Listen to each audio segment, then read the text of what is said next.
그걸 한번 보시고 하여튼 자 177쪽에 1번 보시면 환지계획은 종전의 토지와 환지의 위치, 지목, 면적, 토지의 수리, 이용사, 환경, 기타 사항을 종합적으로 고려해 합리적으로 정하라. 이 가격 달라지는 요소 다 고려하라 그런 얘기예요. 별거 아니고 7가지를 예상해놨지만 다 고려하라. 위치에 따라 가격 달라지고 지목에 따라서 면적 크기, 농지라면 토질의 비옥도 가격 달라지죠. 수리, 물 들어오는 땅이냐 아니냐, 현재 이용 상황이 어떠냐, 환경 다 가격 제대로 고려하라. 그리고 2번 보시면은 조성토지의 가격평가가 나오잖아.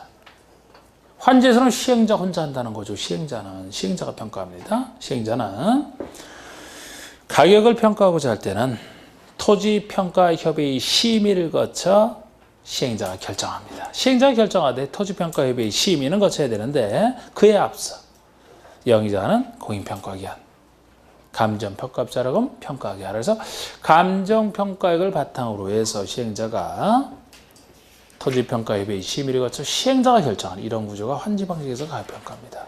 자, 그럼 이제 작성기준의 특례가 몇 가지 나오는데, 자, 이거는 지금은 이 내용 중에서 내용이 많아요. 내용이 많은데 그 중에서 규칙에 나오는 얘기들은 지금 할 건 당연히 아니고, 그래서 법에 나와 있는 법령에 나와 있는 것만 지금 제가 일부 해드릴 것이기 때문에 그렇게 많지는 않고 이 정도만 하시면 돼요. 이거는 자, 한번 요거 생각을 해보세요.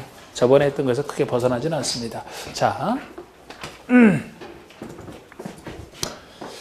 보통 가만히 있어도 환지를 받기 때문에 원래 토지가 환지 신청할 때는 신청할 필요가 없어요. 가만히 있어도 환지를 줍니다. 어쨌든 필지 대 필지로 주게 돼 있기 때문에. 근데 환지 받을 사람이 환지를 안 받겠다라든지, 환지 받을 사람이 건축물의 일부와 대지 일부는 입치 환지를 받는다라면 이건 보통의 정상적 환지가 아니기 때문에 환지 받을 사람이 내 땅에는 정해주지 말라, 내 땅에는 입치 환지를 달라, 따로 신청을 필요로 하거든요. 이때는 신청이 있어야 돼요. 그런데 둘의 차이가, 만약에 여기 소유자가 환지를 정하지 않아 달라고 신청을 했다 칩시다. 그런데 이 땅에 임차권자 등 다른 권리자가 있다면 임차권자 등의 동의도 받아야 될 것 같아요? 안 받아야 될 것 같아요? 받아야 된다는 게 정상입니다. 왜? 법에서는 전체 이익을 다 존중을 해줘야 되거든. 만약에 여기 임차권자가 있다면 소유자가 받을 환지로 그대로 여기 와서 권한 행사하게 돼 있어요. 웬만한 권리는 다 이쪽에 가서 행사하게 돼 있어요. 그런데 소유자 얘기만 듣고 환지를 정하지 않게 되면은 임차권자는 임차권을 행사할 땅을 부당하게 잃는 결과가 되잖아. 그럼 임차권자 얘기가 안 되죠. 임차권자 등의 동의도 받아야 되는 게 너무 당연한 얘기인데 여기서 안 받는 게 특이한 겁니다. 여기서는 입치환지를 해야 될 필요성이 큰데, 임차권자가 있어도 어차피 땅에 대해서 임차권 행사하던 사람에게 건물 줄 테니 어떻게 생각하느냐? 동의할 사람 아무도 없다고 봐요. 직업이 바뀌게 되는데 땅 주는 게 아니고 건물 주는 거라니까? 그래서 입치환지를 받게 되면 저당권은 이쪽으로 오지만 용의권은 여기로 안 와요. 완전히 달라지기 때문에. 그래서 소유자 신청만으로 충분하지 임차권자 그냥 어쩔 수 없어요. 입치환지 하게 되면은 그냥 현금으로 보상받을 수밖에 없어요. 입치환지를 해야 되는데 어떻게? 임차권자 동의를 받으라는 반대가 뻔한데. 그 차이점 보시고, 또 증환지, 가만지 그런 얘기 했거든요. 증환지, 가만지. 이거는 말 그대로 해석하시면 되게 면적 크기에 따라 물류인데, 종전의 땅이 아주 넓거나 좁은 땅이 있어요. 그런데 환지로 주게 되면은 아름다운 개발을 해야 되니까 적정 규모가 되도록 줘야 반듯반듯하게 줘야 되거든요. 면적이 넓은 땅에 대해서는 이 정도 크기의 환지를 만약에 줄 필요가 있어서 준다라면 이게 뭐예요? 감환지라는 거잖아. 감소된 환지 면적이 종전에 대해서 줄어들었다. 그래서 면적이 넓은 땅은 적정하게 되도록 감환지, 환지를 줄여줄 수 있다. 없다면 틀리죠.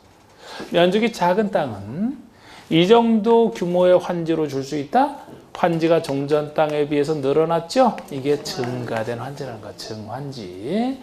아니면 환지 대상에서 아예 제외할 수도 있다. 작은 땅도 환지 다 챙겨주다가 환지 부족해지면 어떡합니까? 그래서 선택에 이렇게 환지를 늘려줄 수도 있고 아예 환지에서 제외할 수도 있다. 환지를 제외하게 되면은 현금으로 청산해 주는 겁니다. 그래서 보통 환지 부정은 당사자의 신청 동의가 필요하지만 이 경우는 시행자가 작은 땅은 직권으로 부정할 수도 있어요. 이런 얘기. 또 할 것도 없네.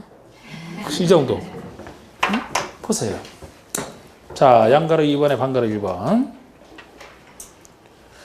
동그라미 1번 소유자가 신청하거나 동의하면, 소유자의 신청 동의가 있으면 해당 토지의 전부나 일부에 대해서 환지를 정하지 아니할 수 있다. 환지를 부정할 수 있는데 다만 이때 해당 토지에 대해서 임차권자 등이 있다라면은 그 동의를 받아야 되는 게 정상입니다. 아까 입체한자랑 차이점이에요. 반가로 2번, 3번 얘기 할 수 있다 보시면 돼요. 반가로 2번은 시행자는 면적의 규모를 조정할 특별한 필요가 있으면 면적이 작은 토지에 대해서는, 면적이 작은 땅은 과수 토지, 너무 작은 토지가 되지 않도록 면적을 늘려 환지를 정하거나 즉 증환지하거나 환지 대상에서 아예 제외할 수 있다. 이게 직권에는 환지 부정 선택입니다. 가만지 3번의 시행자는 면적 규모를 조정할 특별한 필요가 있으면 면적이 넓은 토지에 대해서는 그 면적을 줄여서 환지를 줄 수 있다. 가만지할 수 있다. 옆에 페이지 입체한지 보세요. 반가로그래 입체한지. 자, 시행자는 사업을 원활히 시행하기 위해서 특히 필요한 경우에는 토지 또는 건축물 소유자 신청을 받아. 이렇게 소유자 신청, 이때는 건물 소유자 신청 가능해. 어차피 건물 입체한지로 받는 것이라 소유자 신청을 받아서 이렇게 나와 있지 임차권자 등의 동의는 여기는 없습니다. 아예 없어요. 네? 반대가 너무 뻔해서 일부러 안 받는다 보시면 돼요. 소유자의 신청을 받아 건축의 일부와 그 공유 지분을 부여할 수 있다. 이게 입체한지 개념이고요. 여기도 관련된 얘기가 쭉 나오는데 요거는 5, 6월달에 할 때 추가를 해야 돼요. 어차피 정비법에 관련 구조를 끌어다 쓰는 것이라 나중에 말씀드리고 반가로 7번의 채비지 보류지 뜻 봅시다. 반가로 7번의 채비지 보류지 보시면 1번의 시행자는 사업에 필요한 경비에 충당하거나 규약 등이 정하는 목적을 위해서, 그러니까 경비 충당 또는 목적을 위하여 일정한 토지를 환지로 정하지 않고 보류지로 정할 수 있다. 이렇게 환지로 정하지 않고 남겨놓는 걸 다 보류지, 이게 보류지 뜻이 되는 거예요. 보류지로 정할 수 있으며 그중 일부를, 보류지 중에 일부를 채비지로 정하여 경비에 충당할 수 있다. 그래서 경비에 충당하는 것이 따로 채비지, 이렇게 얘기를 하는 것이죠. 그리고 박스 이것도 다음에 할 일이고 넘겨보세요. 넘겨보시고 3번의 환지계획인가, 제가 요거만 시장구청장이 특이하다 그랬잖아. 네. 다른 건 다 지정권자인데. 그래서 작성은 뭐 항상 시행자가 하는데요. 양가로 2번 보세요. 양가로 2번 환지계획인가를 보시면 행정청이 아닌 시행자가 환지계획을 작성할 때는 시장구청장의 인가를 받아라. 지정권자의 인가가 아니고 시장구청장 요거만 지정권자가 아니잖아요. 그것도 행정청이 아닌 시행자가 이렇게 얘기하는 것은 행정청이 스스로 시행을 했다라고. 자기가 자기 인가 안 받으니까 빠진다는 얘기고, 이때는 작성만 하면 되겠죠. 뭐. 자, 그리고 이제 환지기 끝났고요. 환지 예정지 지정이 이제 나옵니다. 환지 예정지 지정. 요거. 자, 우리 예정지는 지금 공사를 하게 되면 소유자는 자기 소유에서 사용승인 못하는 게 원칙이에요. 사용승인을 못하게 해야 시행자가 공사를 할 수 있기 때문에. 그런데 이 공사기간이 장기간일 때 완성이 안 돼서 환지 처분 아직 못하고 있어요. 완성이 안 돼서 공사기간이 한참 지나갔어요. 그러면 소유자가 사용승인 못하는 기간이 너무 길어지니까 소유자가 괴로울 거 아니냐. 그자가 받을 환지를 소유권 취득 없이 임시로 사용수익을 하게 해주면 그자의 고통이 좀 치유되지 않느냐. 그게 예정지정의 효과입니다. 필요할 때 지정할 수 있는 건데요. 할 수 있는 건데 지정하게 되면 환지계획에 따라 그자가 받을 환지를 그대로 예정지로 지정하기 때문에 이 효과를 그림으로 표현을 해보면 환지계획에 따라 하기 때문에 이자가 받을 환지를 그대로 예정지로 지정하게 해주거든요. 종전의 땅에 대해서 환지계획상 종전의 땅이 이거고, 이 종전의 땅에 대해서 이 땅을 환지로 주기로 했다. 지금 이 토지 소유권이 A가 소유자라고 칩시다. A에 대한 소유권이 여기 있어요. 아직 여기에 대한 소유권 취득 못했습니다. 환지는 다른 사람이 가지고 있겠죠? 이자가 받을 환지를 다른 땅 지정하는 게 아니고 이자가 받을 환지를 계획상 환지를 그대로 환지 예정지로 지정해 주는 거예요. 예정지로 지정을 해주면서 이 예정지에 와서 여기에 대한 소유권 없이 사용 수익을 임시로 하게 하는 것이 예정지 지정의 기본 효과입니다. 언제부터 언제까지 예정지를 사용 수익하느냐? 예정지 효력 발생일로부터. 이걸 정할 때 이제 효력 발생 시기가 아울러 정해주거든요. 효력 발생 시기부터 써요. 물론 사용 수익을 개시할 날을 따로 정할 필요가 있으면 그때부터 쓰게 하는 예외도 있어요. 보통 효력 발생 시기부터 언제까지 쓰느냐? 이자가 여기에 대한 소유권을 취득하기 직전까지 최대한. 소유권은 언제 취득한다 그랬어요? 환지 처분 공고 다음 날. 그러니까 환지 처분 공고일까지야. 환지 처분 공고일까지 최대한 쓰게 되어 있습니다. 중간에 중공검사 이런 거 아니에요. 환지 처분 공고일까지 쓰게 돼 있고 예정일을 사용수익하라는 거예요. 그럼 이 구조는 다시 생각을 해보면 우리 소유권화 속에는 사용할 수 있는 사용권이 있고 수익을 할 수 있는 수익권이 있고 처분할 수 있는 처분권이 있는데 사용수익 처분권 중에서 예정지가 지정되면은 사용수익권이 예정지정 효과로서 이쪽으로 이전한 이것이 이쪽으로 이전한 이런 효과로 생각하시면 돼요. 그리고 나서 이제 물어볼까요? 이렇게 법률 구성을 한 다음에 요거는 법에서는 종전토지의 소유자 이렇게 얘기를 합니다. B는 이게 예정지가 됐죠? 환지 예정지의 종전소유자 이렇게 표현하는데 종전토지 소유자 A는 어느 땅을 묻는지 종전의 땅을 묻는다면 종전의 땅은 사용 수익할 수 없다. 없잖아. 없는 권리를 어떻게 행사합니까? 할 수 있다는 틀려. 할 수 없어요. 처분은 할 수 있다. 처분하게 되면 이거 취득한 사람이 지위를 그대로 생겨서 하니까 A는 예정지를 사용 수익할 수는 있다. 처분할 수는 없다. 처분권이 안 하는데 남의 땅을 어떻게 팝니까? 그리고 B는 수인 의무 받을 수자 참을 인자 참고 있어야 된다. 수인 의무 이렇게 적어놓는 게 마치 이자가 자기 땅을 사용 수익 못하듯이 여자도 이게 자기 땅이지만 사용 수익을 해서는 안 되죠. 이 사람이 사용 수익하게 되면 예정지를 지정받은 자의 사용 수익이 방해되니까 방해하지 말아라. 참고 있어라. 이게 기본 얘기인데 채비지가 예정지로 지정이 되면 이 환지뿐만 아니고 채비지도 예정지로 지정이 되면 채비지는 비용을 대체하는 것이라 시행자가 처리하는 건데요. 이 시행자가 채비지에 대해서 사용수익하는 거 당연히 예정지 효과로서 가능합니다. 사용수익 가능해요. 그런데 처분도 할 수 있느냐? 처분도 할 수 있다라는 것이 이 둘의 차이점입니다. 원래는 비정상적이래 이것도. 나중에 보시면 시행자가 역시 채비에 대한 소유권 취득하는 시기는 공사 다 끝나고 환지 처분 공고 다음날 취득하거든요. 그런데 채비지라면 아직 소유권 취득 안 했는데 지금 시점에서는 안 했는데 일부러 팔 수 있는 걸 준 거예요. 이거를 팔게 되면 아무나 살 수 있고 그러면 그 돈 가지고 판 돈 가지고 사업비에 충당해서 사업 잘하라고 특별 권한을 준 거예요. 차이점.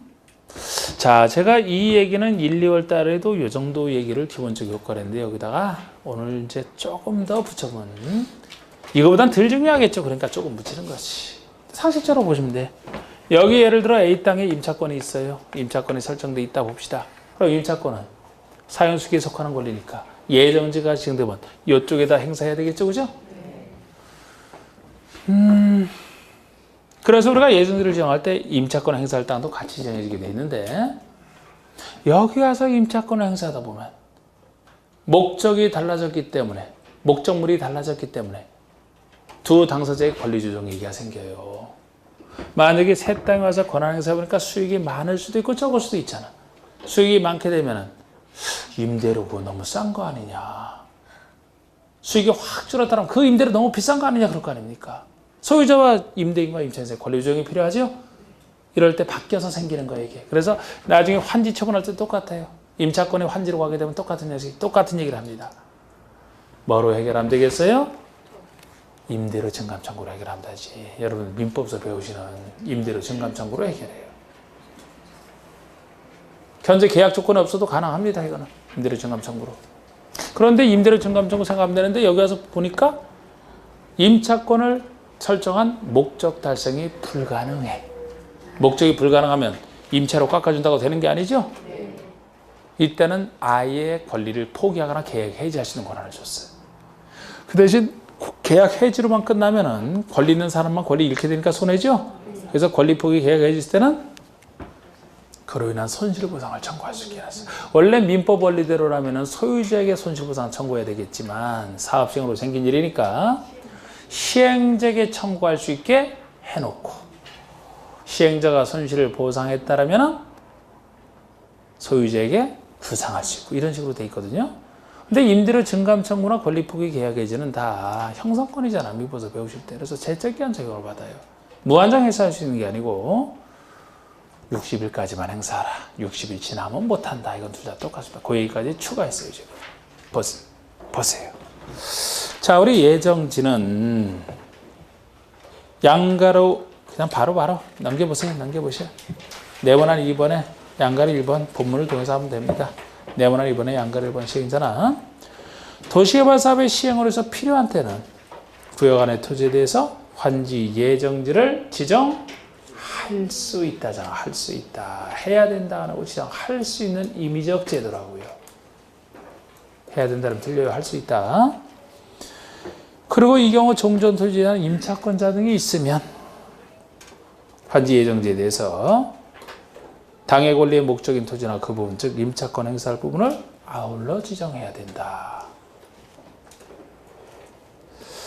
그리고 양가로 3번처럼 시행자가 환지 예정지를 지정하고자 하는 경우에는 소유자와 임차권자 등에게 환지 예정지의 위치나 면적, 예정지 효력 발생 시기를 알려야 된다. 이런 거 알려줘야 될 겁니다. 이렇게 해서 지정이 되면 네모난 3번 갖고 주로 제가 그림으로 표현했던 것이죠. 양가를 이번에 환지 예정지가 지정된 경우에는 종전의 소유자 및 임차권자 등은 언제부터 언제까지 예정지를 쓰느냐? 예정지 중에 효력 발생 일로부터 쓰는 거예요. 기본적으로. 그런데 방가로 2번처럼 사용시 개시를 혹시 따로 정할 수는 있어. 정하면 그때부터가 되는 것이고 예외고 언제까지? 환지처분 공고가 있는 날까지입니다. 예?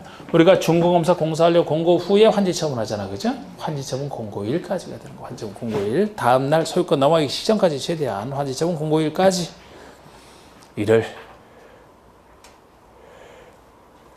예정지나 해당 부분에 대해서 예정지 등에 대하여 종전과 같은 내용의 권리를 행사할 수 있으며 여기서 종전과 같은 내용의 권리라는 걸 해석을 하면은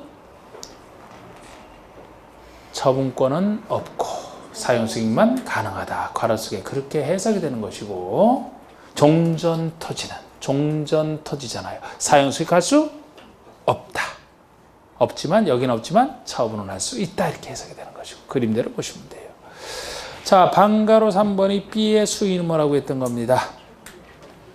예정지의 종전 소유자 등은 역시 같은 기간 동안에 이를 예정지를 사용하거나 수익할 수 없고 예정지를 지정받은 권리 행사를 방해할 수도 없다. 수위는 뭡니다. 그런데 양가로 2번 보시면 채비지는 시행자는 채비지 용도로 환지 예정지가 지정이 되면 도시개발 사업의 소유되는 비용을 충당하기 위하여 이를 사용 수익하거나 처분할 수도 있다. 채비지는 시행자가 최초로 그래서 예정지가 지정되면 처분할 수도 있는 겁니다. 차이점. 그리고 추가한 임대료 증감 청구, 권리 포기 계약 해지가 나오잖아요.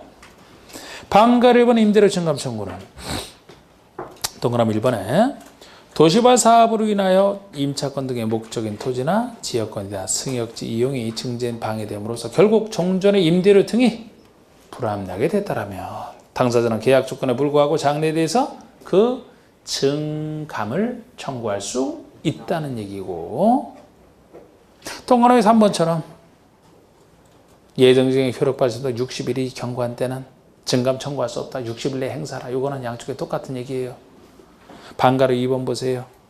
동그라미 1번.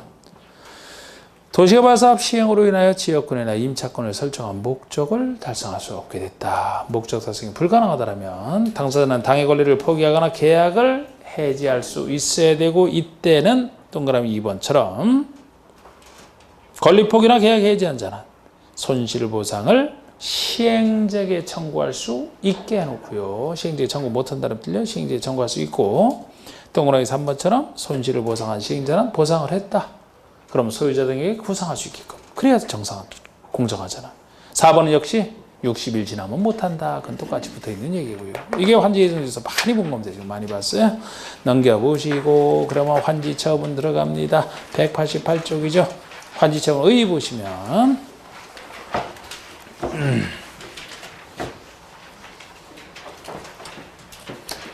자, 우리 공사 끝나고 환지 처분을 하게 되면 환지 처분은 환지 계획이 정하는 바에 따라 환지 처분에 대한 게 아닙니까? 여기 정하는 바에 따라 환지 처분하는데, 환지를 출산에게 주는 걸 환지를 교부한다래요. 환지를 주고 나서 모자라고 남는 것을 현금으로 청산한다. 청산은 각 필지별로 얼마가 되는지 청산금 결정 이 둘로 구성되어 있는 게 환지 처분입니다. 그래서 의 보시고 이제 환지 처분 시기 너무 오래 끌면 안 돼. 공사 끝나고 60일 내 하라. 그리고 이제 처분 효과 착착 보시면 돼. 요게 참 착착만으로 딱 두 글자로 끝나면 참 좋은데. 환지 처분의. 환지 처분이란 시행자가 환지 계획에서 정한 자에게 환지 사업이 완료된 후에 환지에서 정하는 바에 따라 정전 토지에 가름하여 새로운 토지를 교부하고, 이게 환지 교부죠.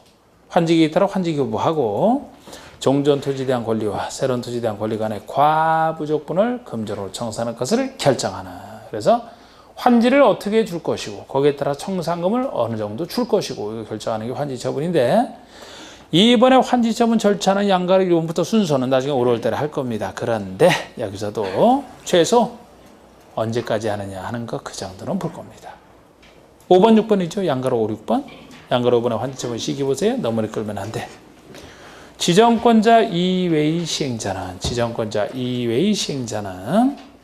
지정권자에 대한 중검사를 받은 때로부터 60일 내에 환지 처분하라. 지정권자로부터 중검사를 받았다. 그러면 60일 내에 환지 처분해. 너무 오래 끌면 안 돼. 너무 오래 끌면 그 환지 받을 사람이 애가 탈 거 아닙니까? 중검사를 또 60일 내에 하라. 이때도 가로수 얘기는 지정권자가 직접 시행자라면, 자기가 시행을 했다라면 자기 중검사는 당연히 안 받겠죠? 그래서 중검사 일이 없어요. 바로 이때는 공사하려고 공고만 하면 되거든요. 그래서 공사하려고 공고 있는 때부터 60일이 계산된다는 얘기입니다. 어쨌든 60일 내라. 여기서 양가로 요건 환지 처분을 한다는 것은 시행자는 환지 처분을 하고자 하는 때는 환지 계획에서 정한 성을 소유자에게 알려주는 게 환지 처분이에요. 여러분 과태료 처분을 받아보셨다라면 통지서 한번 날라오고 말죠? 그 통지서가 여러분들께 알리는 처분이거든요. 그럼 처분 받는 거예요, 그게. 그리고 관부나 공부의 그 사실을 공고하라. 공고하게 되면 이게 환지 처분 공고가 되는 것이지. 혹시 여러분 과태료 처분 한 번도 안 받아보신 분 있나? 나는 받아본 적이 없다, 지금까지. 과태료. 오, 완전 모범 시민이네. 어떻게? 저는 참 돈 많이 냈는데 과태료. 이제 서울 올라오고 나서 안 내요.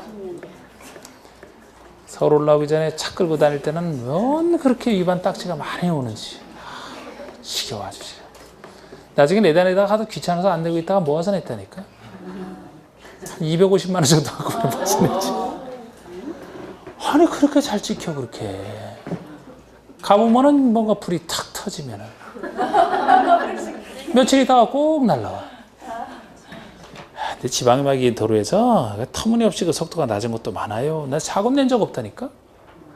이렇게 그냥 하면 찰칵해. 하면 찰칵해. 속도 위반 참 많았어. 제가 속도를 빨리 낼 것 같아요? 안 낼 것 같아요? 안 낼 것 같지. 빨리 갈 것 같아. 근데 혼자 운전하다 보니까 자기도 모르게 이렇게 딱 누가 그 속도 이렇게 착 쳐다보면서 합니까?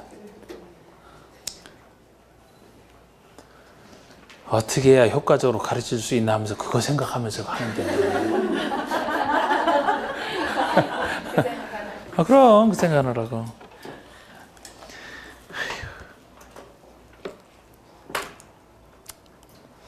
하여튼 많이 날라왔어 많이. 아유 과태료. 그래서 나중에 하다 안 내니까 이제 나중에는 내다가 안 내니까 그 딱지가 압류 처분이 오더라고요. 거기서 이제 그 압류 처분은 거기서 응하지 않으면 이제 그게 공매 들어가는 거잖아 공매. 그래갖고 이제 공매 들어가기 전에 얼른 갚았지. 근데 과태료 처분은 많이 내줘야 지방 재정이 살아요. 환지 처분 효과 합시다. 자 이제 자 요것도 이쪽에다 그릴까? 환지 계획에 따라 하는 것이라. 자 우리가 화지를 교부한다는 얘기예요. 자 우리 환지 계획상 종전의 땅에 대해서 이 땅을 환지로 주기로 했다 그러면은 여기에 존재된 권리가 언제 이쪽으로 쭉 이전하느냐 그 얘기는 환지에 대한 권리를 언제 취득하느냐 똑같은 얘기입니다. 대부분 다 이전한다 보시면 돼요. 대부분 원칙이 이전합니다. 그런데 종전토지에서 이전하지 않고 계속 남아있는 거 두 가지 따로 기억하셔야 되고 남아있다가 소멸하는 거 이전하지 않고 소멸하는 거 두 가지를 따로 기억하시고 따로 두 분 어딜 봐요? 여길 봐야지. 대화는 쉬는 시간에 얼마든지 밥 먹으면서 서로 쳐다보면서 막 얘기해. 지금은 여기 봐야 돼. 저를 봐야 돼 지금. 자 둘둘 빼놓고 중요한 거예요. 넘어가는 거. 언제 넘어가느냐.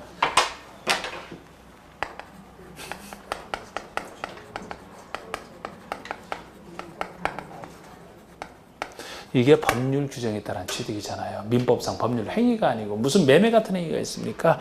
도시개발법에 따라 정해진 절차에 따라 법률 규정에 따른 취득이 돼요. 그런데 개발부서 정해놓기를 환지, 처분, 공고 다음 날을 정해놔서 등기와 상관없이 여기 관련된 사람은 다 이때로 보시면 돼요. 환지 하나만 돼 있지만 지금 환지는 이렇게 표현하거든요. 환지는 환지, 처분, 공고 다음 날 종전수로 본다. 둘을 동일시한다. 대부분이 넘어간다 이렇게 봐요. 그런데 환지만 그려놨지만 취지상 관련된 사람이 취득할 때는 다 이때야. 다 이때. 예를 들어 입체한지 건축의 일부와 대지 지분에 대한 소유권 언제 취득하느냐 저당권 언제 그쪽에 취득하느냐 공고 다음 날입니다. 채비지는 시행자가 취득한다 그랬죠? 네. 보류지는 환지에서 정한자가 갖는다 그랬죠? 네. 다 관련된 사람이잖아. 다 공고 다음 날에 다 공고 다음 날. 예외 없어요. 그런데 환지 처분 공고 다음 날 취득한다는 것은 유일한 예외는 예외 없다라고 예외 있다? 여기 관련 없는 사람이 취득할 때라고. 관련 있는 사람이 취득할 때 다 예외 없이 있대요.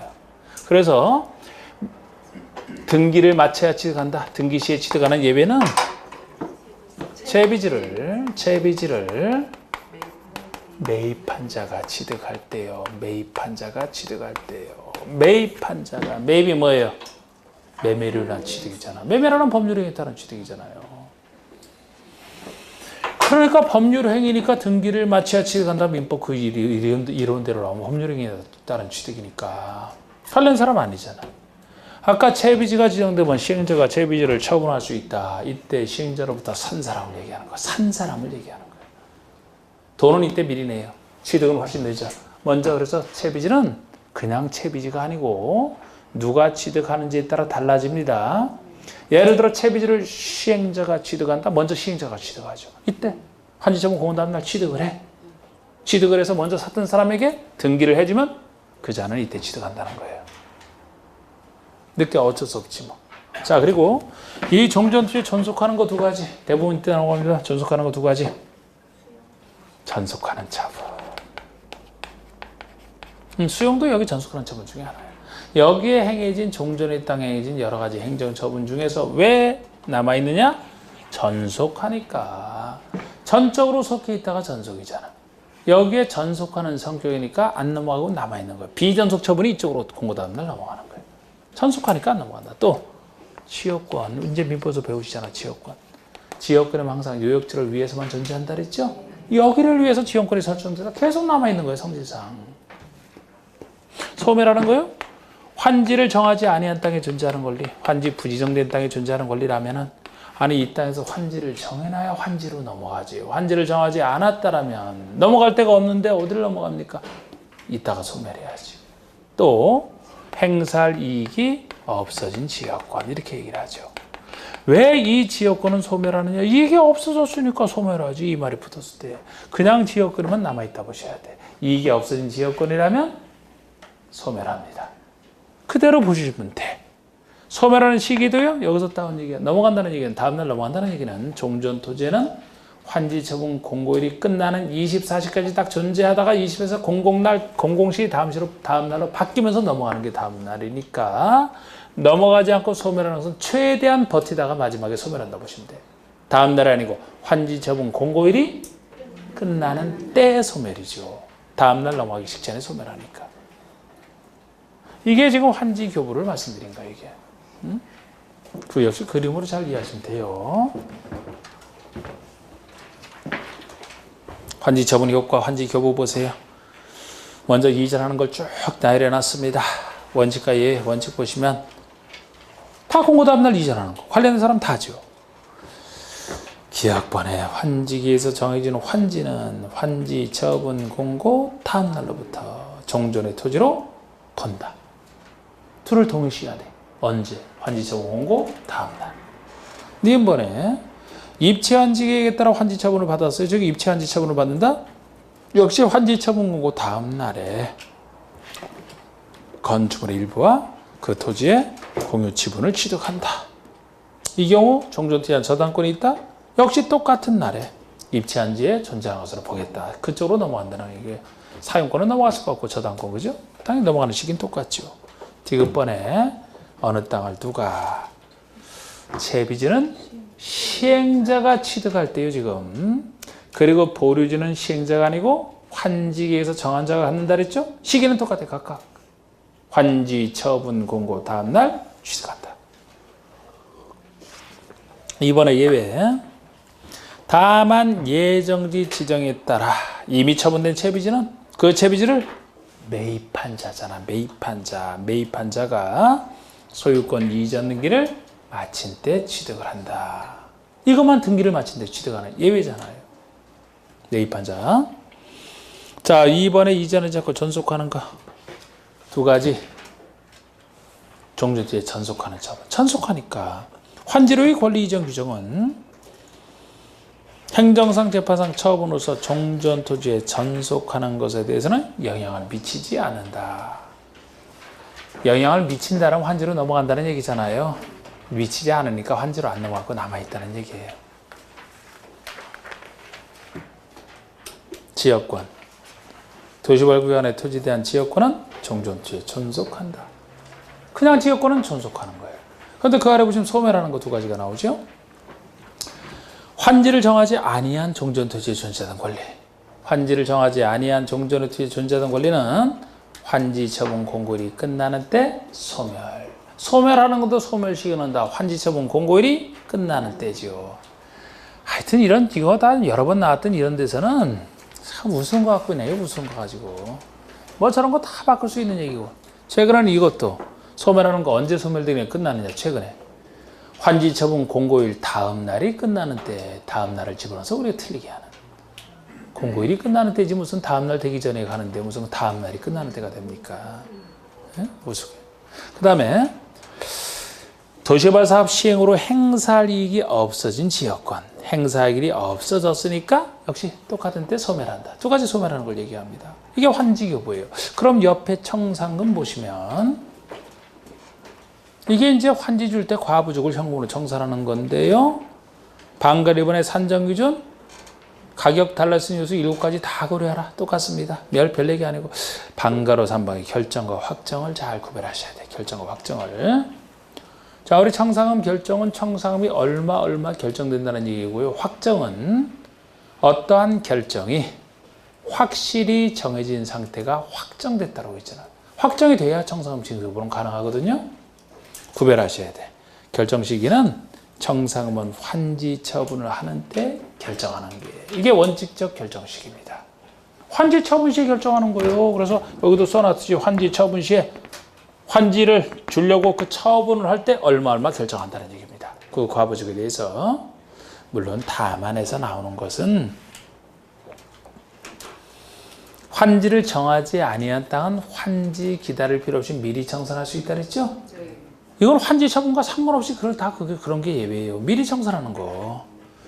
그래서 다만 신청에 따른 환지 부지정이든 과소토지에 따른 환지 부지정이든 환지 부지정으로 인하여 환지대에서 제외한 토지에 대해서는 청산금을 미리 줄 수 있고 줄 때 결정해서 준다는 거예요. 환지 처분 기다릴 필요 없으니까. 항상 이건 예외입니다. 그리고 확정식이 보시면 결정된 청산금은 환지 처분 공고 다음날 확정이 돼요.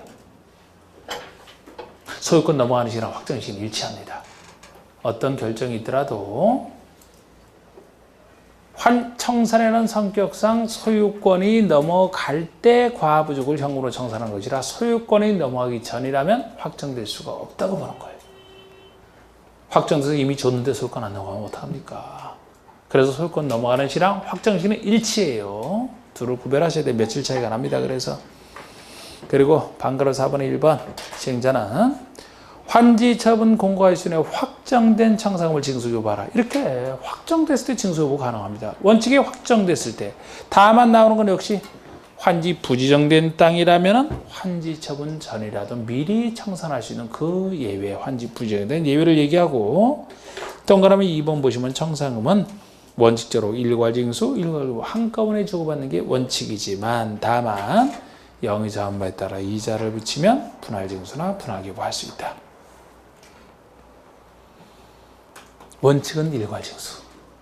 근데 이자를 붙이면 분할하여 징수, 교부할 수 있다. 할 수 없다. 그래서 이것도 몇 번 틀리게 했던 거죠.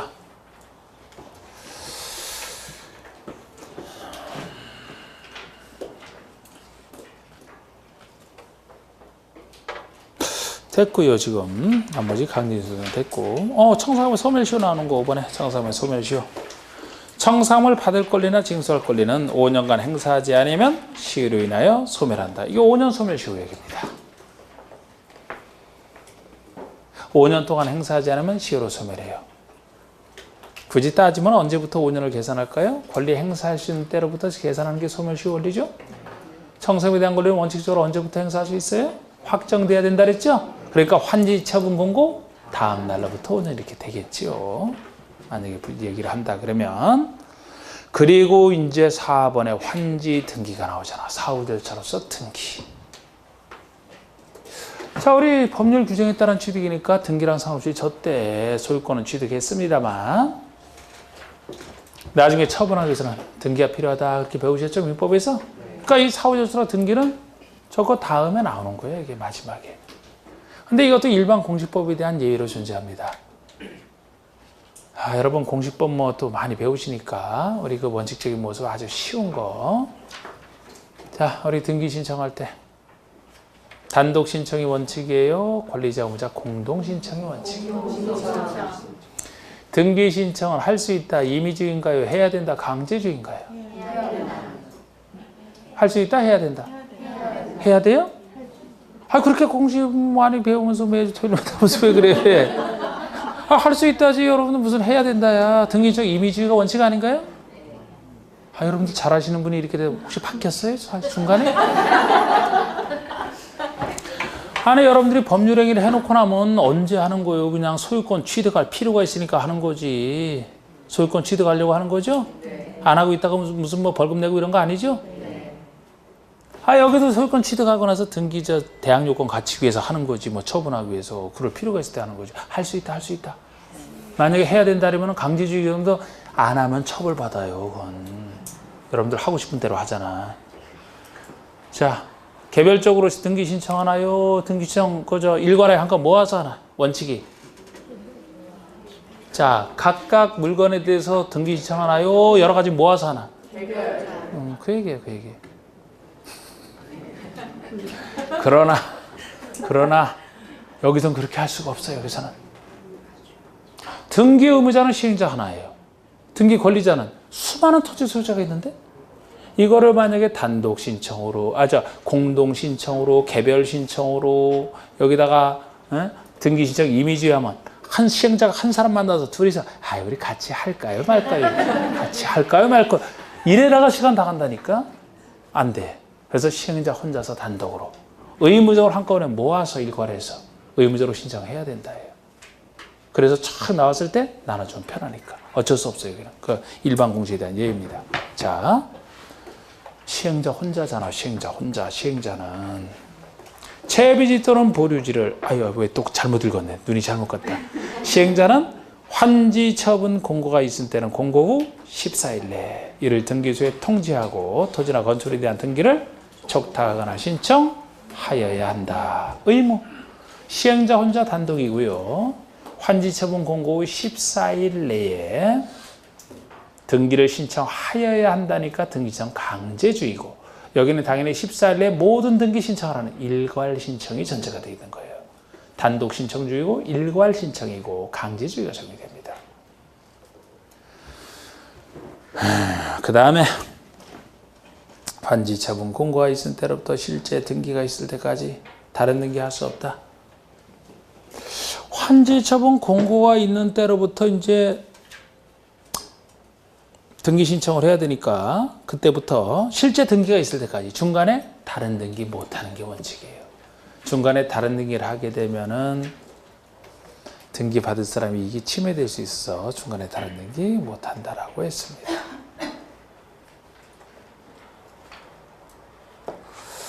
됐고, 거기서도 양가로 3번에 임대료 증감 청구 권리의 포기 해지죠? 이게 바로 이 환지에서 똑같이 쓰는 거야. 똑같이 써요. 자, 지금 뭐 부칙은 됐고, 그럼 개발법은 이제 끝났다고 보고, 정비법 10분 남았는데 뭘 이걸 하냐고요? 틀만 잡을 거야. 틀만. 재밌게 그냥 틀만. 자, 이것도 지금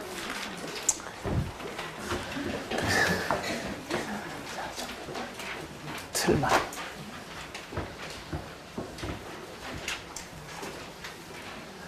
이것도 참 비효과적인 이 틀 잡아놓고 나서 또 다음 주에 와서 또 다시 쓸 건데 이거를. 그래도 뭐 그때 설명하는 거랑 안 하는 거랑 뭐 차이가, 그죠? 10분 채웁시다 그냥. 뭐 대답 안 해도 어쩔 수 없어. 그냥 해야 돼. 이왕 하는 거기다. 자, 우리 정비사업을 얘기하면 정비사업. 자, 우리 정비사업이라면 재밌게 하세요. 부담 없이. 항상 둘을 비교해봐야 된다 그랬잖아. 같은 도중객 사업이기 때문에.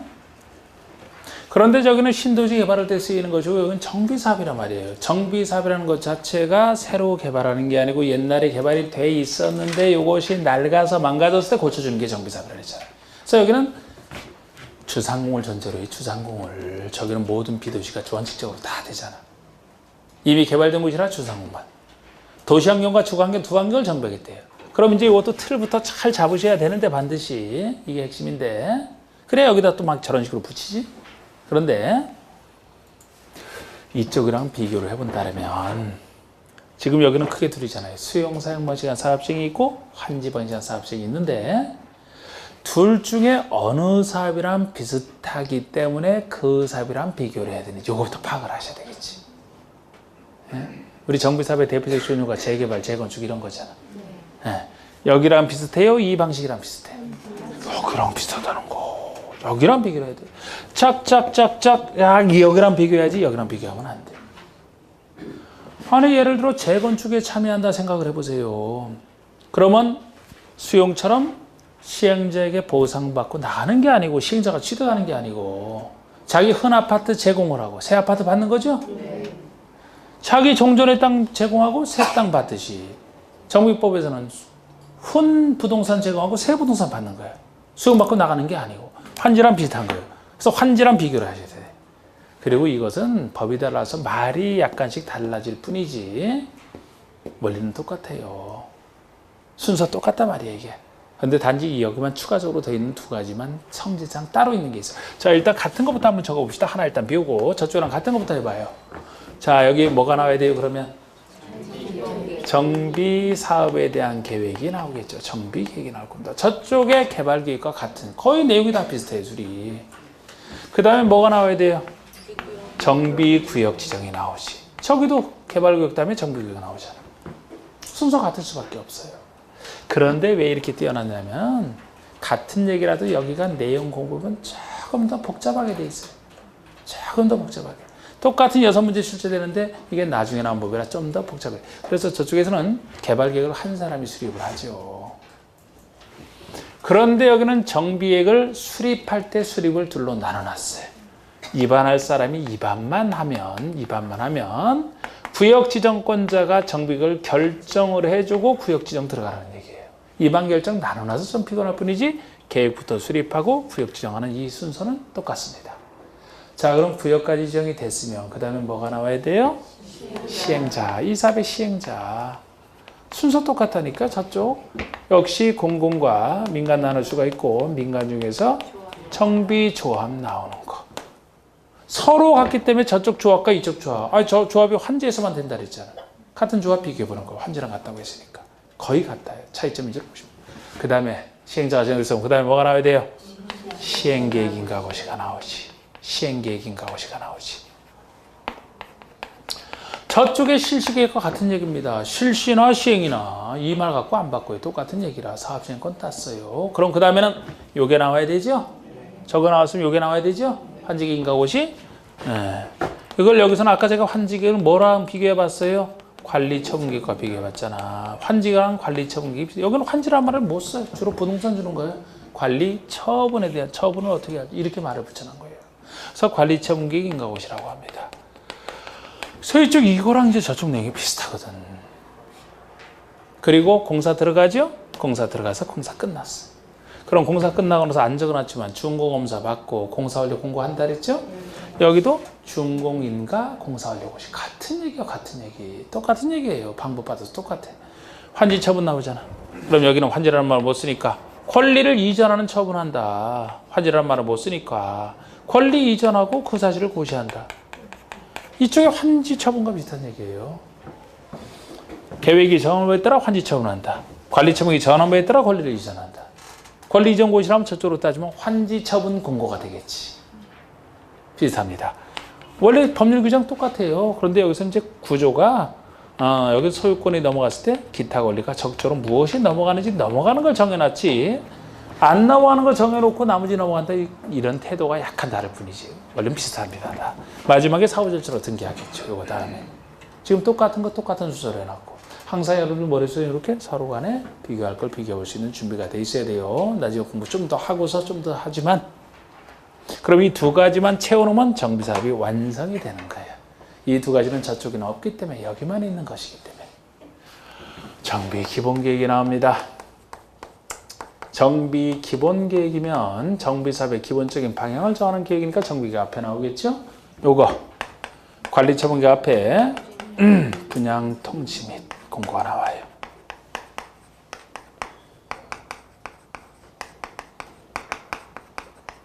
요거 채워놓으면 끝.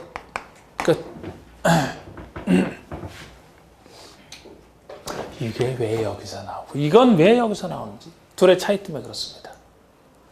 이게 대충 봐도 정비사업의 기본 방향을 정하는 계획이다 보니까 아니 도시개발을 한다면 방향 정할 필요가 없어요. 도시개발할 필요가 있으면 거기서 바로 계획 수립해서 하면 돼. 그런데 여기는 옛날에 이미 개발이 돼 있던 곳을 전제로요. 그런데 옛날에 개발이 엄청난 개발이 이루어졌어요. 그 이후에 수십 년이 지나서 다 낡았어요. 그럼 정비사업을 해야 되는데 한꺼번에 다 못하잖아. 그래서 어떤 정비사업은 언제 하고 어느 정비사업은 언제 하고 이 순서를 정할 필요, 그 역할이 이거예요.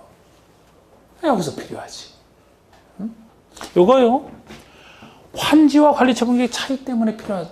아까 차이가 저기는 필지별, 여기는 분양 대상자별로 만든다. 그럼 분양 대상자가 누구예요? 소유자 중에서 따로 분양 신청한 사람이 대상자가 되거든.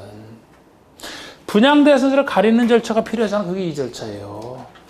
분양 신청 기간 등 분양에 관련된 사항을 소유자에게 통지하는 게 분양 통지야. 분양에 관련된 사항을 알려주는 게 통지고 신문에 공고하면 공고가 됩니다. 알려주는 내용 중에 이걸 주로 알려주는데 이 신청요한테는 분양 신청을 받아서 신청한 사람이 신청 안 하면은 물건 안 받으니까 현금 보상해주고 협의해서 현금 보상해주고 신청한 사람을 대상으로 해서 그자에게 어떤 물건을 줄지 정하거든. 그자가 신청한 사람이 분양 대상자가 되기 때문에 반드시 이거 만들기 전에 분양 대상자를 가리는 절차가 나올 수밖에 없잖아요. 그래서 이렇게 돼서 완성이 돼요. 이렇게 완성이 되고 행정청까지만 정리해 볼까요? 행정청까지만 최대한. 자, 개발법에서는 지정권자가 주로 한다 그랬잖아. 지정권자가 시도의사, 대도시장. 그 다음에 여기는 정비기본계획과 정비구역지정권자 둘만 빼놓고 따로 기어가지고 나머지 행정청은 다 저축처럼 누가 하느냐. 쉬워요 이것도. 항상 둘이 도중계획사업으로 비교를 해보잖아. 근데 저걸 이미 알았어요. 그럼 이거는 두 사업 중에 어느 사업이 상대적으로 작은 사업일 것 같아요? 정비사업이 작죠. 그렇다면 저쪽에 주로 행정청이 지정권자고 지정권자라면 시도의사가 원칙이라면 보다 작은 정비사업은 누가 대부분 할까요? 그래서 여기는 기초지자체장인 시장, 군수, 구청장 등이 한다 이렇게 보시면 돼요. 저쪽은 주로 시도의사가 한다. 여기는 주로 시장에서 구청장이 한다. 또 저쪽도 시도의사를 해도 시도의사를 하지 말고 지정권자가 하는데 그걸 분석해 봤을 때 이러는 거예요. 보다 작은 사람이 해야지. 시도의사 밑에 있는 시장에서 구청장. 여기서 구청장 등이라는 말도 구청장에다가 광역시 밑에 있는 군수를 포함해서 여기는 이렇게 부르잖아. 그렇게 포함한다 그러지 않아도 구청 속엔 당연히 포함되어 있는데 우리가 다른 법에서는 그지. 좀 귀찮게 해놨을 뿐이야. 그런데 시장에서 구청장이 주로 하는데 항상 자치자치들은 크고 작은 일을 그 사람이 한다 그랬죠? 그러니까 자치자치는 당연히 키워놓는 거야 어디나. 그래서 결국 자치자치도 시장에서 구청장이 정비법에서는 주로 나오는 행정청이다. 길죠?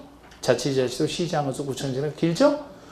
그래서 정비법에서는 이하 시장군수 등이라고 부르겠다고 시장군수 등으로 줄여서 부르게 돼요. 그래서 그냥 느낌 잡아서 정비사업 할 때는 대부분 시장군수 구청장 작은 사람 시장군수 등이 한다 이렇게 보시면 돼요. 둘을 따르고 해가지고 정비기본계획은 특별시장, 광역시장, 자치자치도, 시장, 군수, 군수만 수립하네.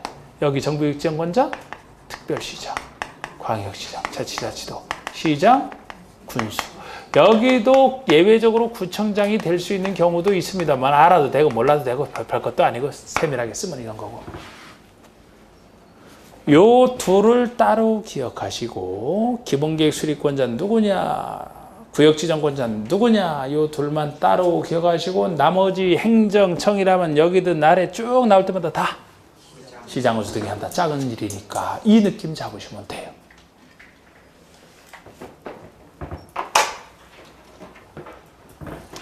둘 따르게 하시고 이 사람이라고 해. 그래봤자 따져보면은 별것도 아니에요. 여기서 이걸 보고서 잘 정리해놓으면 나중에 기본서 할 때 오히려 기본서 볼 때보다 이걸 통해서 행정청 정하기가 더 빠릅니다. 분석하면 이거밖에 안 돼. 이거밖에 여기서만 차이가 나는 거예요. 여기서는. 특별시장, 광역시장이 하느냐? 그 밑에 있는 구청장이 하느냐? 여기서만 차이가 날 뿐이지 나머지는 다 똑같은 사람이 합니다. 자치시, 자치도지사요? 그 사람이 기본계획 수립하고 그 사람이 입안하고 그 사람이 구역 결정 다 하네? 입안 결정 나눌 필요도 없지 그러면. 자치자치도가 기본계획 수립하고 정비계획 수립하고 정비계획 정한 나머지 다 해. 모든 걸 다 해. 그 사람이. 다른 일 못 끼워. 시장이 다 해. 시장이 다 해. 여기라면은 광명시장이 정비기본계획이다. 정비기본계획 광명시장이 수립합니다. 그 범위 내에서 입안을 구체적 정비계획을 입안을 광명시장이 해요. 그리고 본인이 결정하고 입안 결정 혼자 다 한다니까 구역지정하고 다 해요. 다. 모든 거 다 시장이 하잖아. 군에서 이것만 안 할 뿐이지 다 해요. 다 해. 혼자 다 하잖아. 결국 자치자치는 원래 그 사람이 다 하고 더 밑에 있는 시군에서는 시장군수가 다 하고 혼자 다 하고 어디서만 특별시 광역시장이 하는 거 두 가지가 있을 뿐이고 나머지는 구청장이 다 하는 거예요.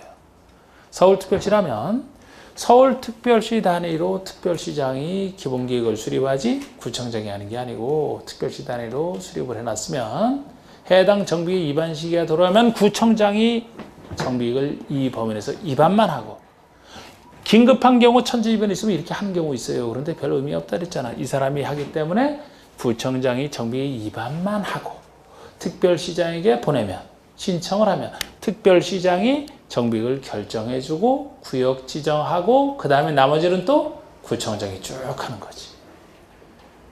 그러니까 특별시 광역시에서만 그 장이 하는 게 정비 방향 정하는 기본 계획과 정비구역 지정해주는 정도밖에 없어요. 나머지는 구청장이 다 하는 겁니다.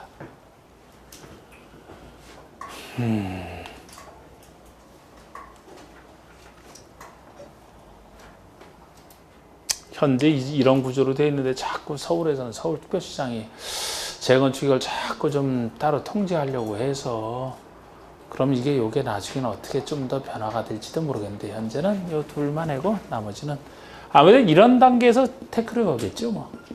본인이 결정하는 단계에서 지금 상태에서는 특별시장이 일단 이 구조를 좀 기억해 두세요.